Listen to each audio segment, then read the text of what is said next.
In this video, I'll be going through the question you see on the screen here from the 2023 Leaving Cert Higher Level Maths Paper 2. If you're looking for a different question from this paper, check out the description below. There should be a playlist there. And if you're looking for a different paper entirely, have a look around on my channel.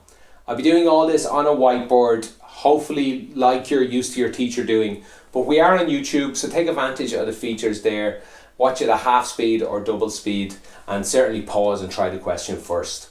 If you find this video or any of my videos useful, I would greatly appreciate a like or subscribe, but what helps especially is sharing it with a friend that might be doing the Leaving Cert this year or next. In question 8, the story they tell us is about a word game where you have to guess a word. You do it in 1 attempt, 2 attempts, 3 attempts, and 4 or 5.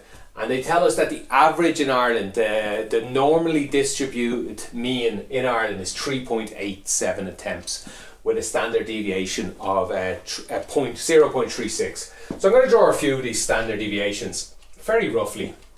And this is for all of Ireland. What they're telling us here is that the average is 3.87. And the standard deviation, I think like within one standard deviation is like 67% of people, within 2, 95, something like that. And those standard deviations that look like this, like 1 away, 2, 3, -1, -2, -3 standard deviations. Those gaps are 0.36. Sorry, can't really see that, but whatever, it's not too important. So that's the situation we have here. The question A starts with, give us this information again. A player selected at random from all the players in Ireland. Find the probability that their score is less than 3.5. So 3.87 is here. Take one standard deviation away from that, you'd have a 3.51. Sorry. So this one standard deviation is 3.51. We're looking for the person that's here, just a little below that. What are the chances that the person has a score less than that? So we're looking for the probability of all those people. So let me draw that one again. I'm going to draw this loads of times. We're looking for the probability of all these people here. So I already know the number I get is going to be less than 50%. 50 this side, 50 that side. So it's going to be some number like that. So how do we do that? We have your formula tables, and you have a page that looks something like this. It has a drawing of a normal distribution and loads of numbers.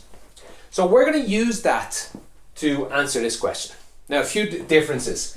This question we have 3.87 in the middle. The one they give us in the book has a 0 in the middle and has 1 and -1 and -2 and +2 and so on. So our first job is to turn this drawing here. We're interested in this point here of 3.5. Let me change this marker so I can see it better.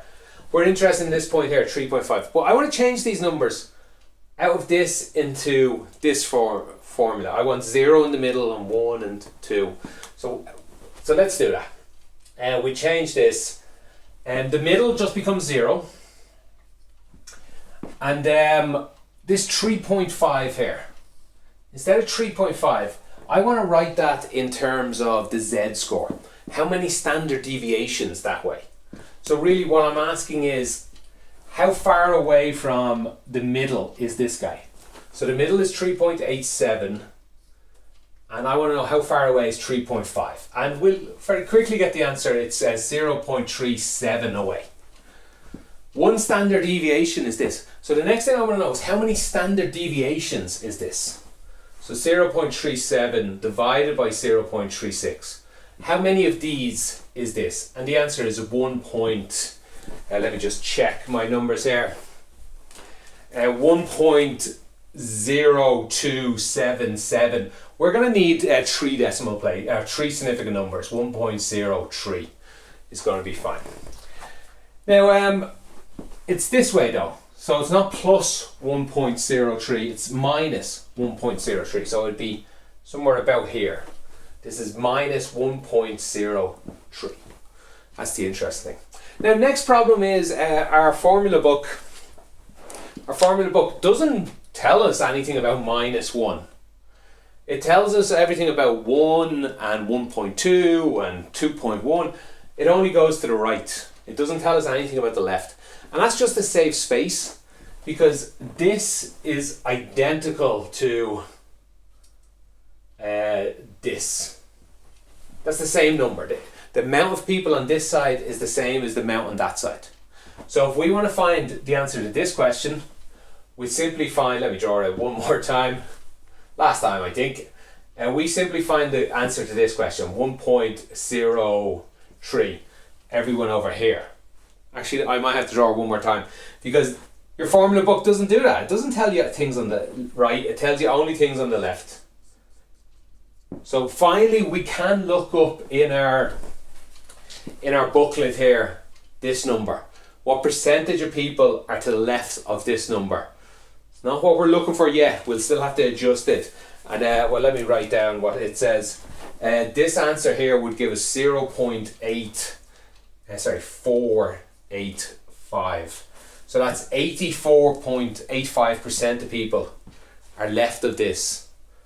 If we want to find out who's to the right of this, and therefore find out who's to the left of this, just take 1 away from that. 1 minus 0.8485. And that'll give us our final answer of 0.1515. That's the probability. They wanted in probability, I assume. Yeah, that's the probability that you got to score less than 3.5. This area in here is the same as this area, which is the same as this area, which is 1 minus this area. And that's the steps I took there. Okay, in part B of this question, we're still in the same world where this is the average for the entire country. We know that. Actually, I should stop now and warn you, I'm not the best at statistics, so feel free to find mistakes in what I'm going to say. But this is the average for the entire country. This is the standard deviation for the entire country. We know these. These are facts. They didn't tell us this was based on a survey. This is something that they told us, so we now know it. What is based on a survey, a sample, is in part B they tell us 64 players of this game had a mean score of 3.74. Based on this, a local newspaper claims that Galway players are different than the average. So obviously they're going to ask us a hypotenuse test or something like that. But in part 1 of B, they don't ask us that yet. They want us to find out the confidence interval for this average. So they've given us this average. How confident are we within a 95% confidence interval, that is? So while they found 3.74, because it's only over 64 people, we're going to change this into a final answer that's not a 3.74. We're going to say it's between two numbers. It's somewhere between some number and some other number. Because obviously this isn't perfect. There's only 64 people. So we have a standard enough way to do that. In our formula tables, there is a formula that's most of what we need. It's called the standard error of the mean. And they're asking about means and errors. And the standard error for the mean is the standard deviation we know for the big population. That's this one here. Divided by the square root of how many people we asked. And that's what do they call it? The standard error of the mean. So we can put this in. This is a 0.36. Well, let me leave a bit more room because I'm going to do something tricky now. And this actually finds us the error, the possible error for one standard deviation, which is not what they wanted. They didn't talk about standard deviations, but they talked about 95% confidence. And 95% confidence happens around 2%, around 2 standard deviations, or to be more exact, it happens at 1.96 standard deviations. So if we found this number when it was a 1, if we left it as a 1, it would be, I guess it would be a 50%. No, I guess it would be a 67% confidence interval. The more confident we want, the bigger this number needs to go. Like for example, if we went to 2, it'd be just over 95%. If we went to 3, it'd be 99.7%. And again, if you go to 4, 5, 6, it would It would get more and more confident. It would approach 100, it would never actually get to 100. But the bigger this number, you'll find our answer will be just wider and wider. Anyway, you don't need most of that. What you need to remember is this formula. This is, let me take 64 out and leave n in here. That's for the population. And you as an honours level Leaving Cert student, you're nearly always going to be using 1.96. I think that's correct to say. The reason they don't have 1.96 in this is for college students and ordinary level students and honours students, and you use different numbers different times. Okay, let's multiply this out, and we will get 0.0882. So that is to say that the answer they got of 3.74, it's actually plus or minus this number here. So if we take this number away from that, we would get 3.6518.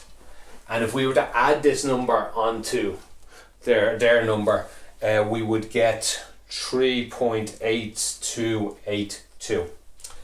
So, to say all that again, when they asked 64 people and found this to be their average, I am saying I'm not like that. It sounds like they are 100% confident on this answer. I'm saying no, within a 95% confidence level, I will say that their answer is actually this. Not this one. I won't use this nearly at all. I'll use this answer. I'm 95% confident that the people in Galway, the players in Galway, have an average score between, the players they asked, have an average score between these two numbers. Okay, that's what I can say with 95% confidence. We then take this information and we go on to part 2, and they ask us to, as we expected, to do a a test at the 5% significance of tests. So that's the same 95% we had here. That's why we can use this number.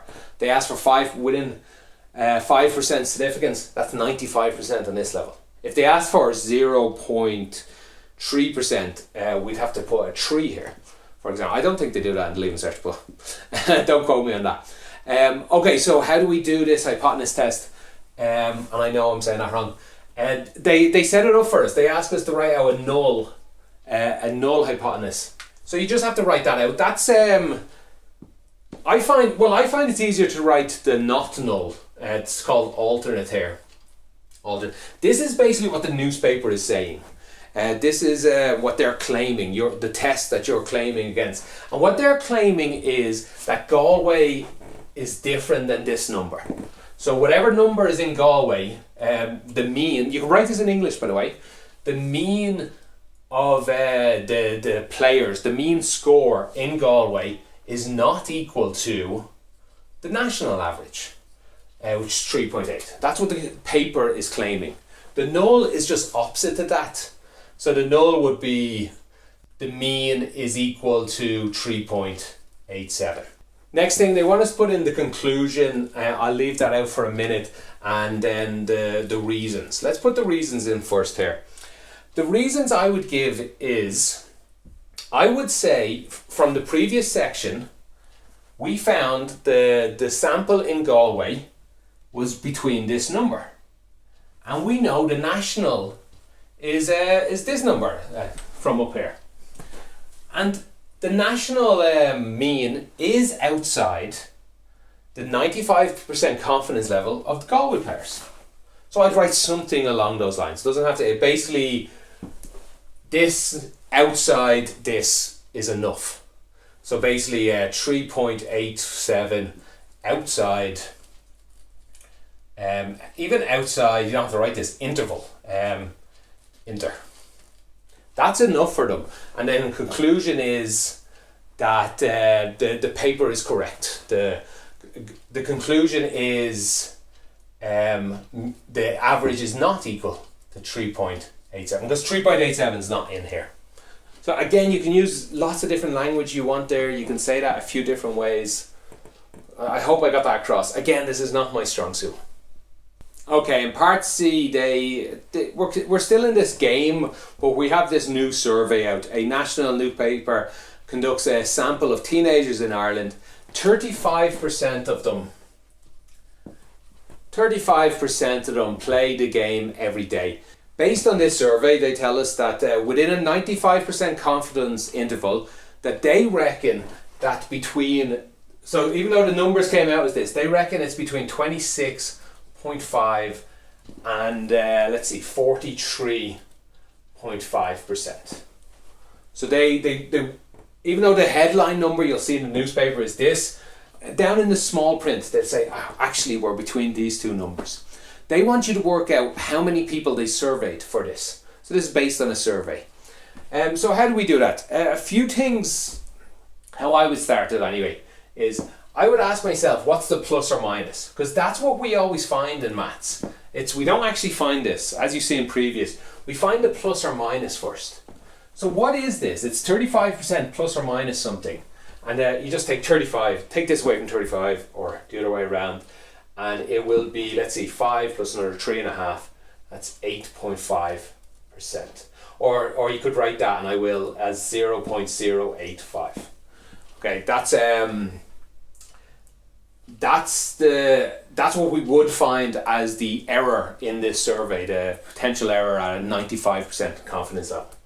So we need to basically work this out backwards. So when you're finding out the probability of people doing things, there's a formula. It's in our book again. It's not perfect, it's not exact. The one in the book gives us this, tells us the square root of p, that's the probability of the outcome, multiplied by 1 minus p, probability of not the outcome, divided by the square root of, we already have a square root, the total square root there, the square root of n. And n's the population. Now this is the one they give you in the book. It's not quite right, because this is just a general one. This is with one standard deviation assumed. This is the probability something's within one standard deviation. They want 95%. They don't want, again, within one standard deviation, 67 or so. They want a bit higher than this. They want 95, so we have to add in 1.96 out here. And we know this answer is 0.085. I like to think of the previous one we used was only for the mean, but I like to think of that as when there was a perfect answer, we were taking a sample out of it. So we were able to use the perfect answer to inform our answer. This time it's just a survey, we don't know the perfect answer. So that's why this one we're going to get a much wider range of possibilities. With the other one had quite a narrow range because we had some perfect information. Okay, we can start filling things in here. 1.96, this is 35%, that's 0.35. 1 minus 35 is 0.85. And that's divided by the number we're looking for, which is n. Another 0 here. Let's just rearrange this. I'll do it quite quickly. This can come over here. 96. We take the square root. We'll take the square root out and put it on top and bottom.